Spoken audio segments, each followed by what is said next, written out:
Good morning, Leilani. Good morning. Tell us a little bit about your background and how you've come to join us here. Sure. I was a pretty normal kid for the first 13 years of my life, and then was running on a treadmill one day and had a sudden cardiac arrest. Was diagnosed with hypertrophic cardiomyopathy, which is essentially the over-thickening of the left ventricle, which leaves you susceptible to having sudden cardiac arrest, rapid heartbeat. And then about 2 years ago at this point, I was told that I needed a heart transplant. It's been quite an intense journey, but I'm very fortunate to be in this area where there's so much knowledge and growth, and being in a teaching hospital where they're constantly trying to learn and improve the patient experience has been very humbling and great. Could you talk a little bit about how your experience as an ePatient has been with Medicine X? Yeah, it's been really phenomenal to get to connect with other patients who have totally different diagnoses or chronic illness experiences, but to find our sort of common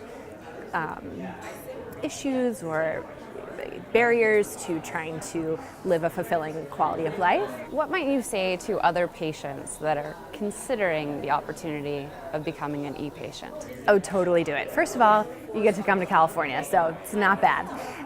On top of that, I would say, you really just get to be involved with people who are really passionate about their advocacy for their own individual conditions, but also advocacy of involving the patient in shared decision making. And so it gives you a platform to speak your voice, to tell your truth, but to also connect with others who are that authentic. So I would say, without question, apply.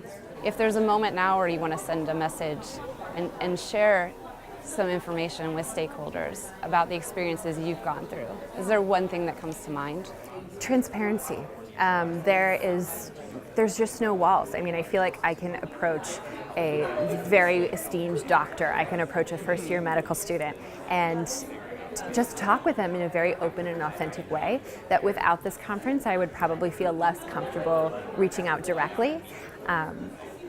So I would say to stakeholders specifically, thank you for giving this time away from your clinics, from your patients, to be able to come together and grow. It's just really clear to me that everyone who's here is invested in the future of medicine, and I don't feel like anyone's here just by obligation. So, yeah. Okay.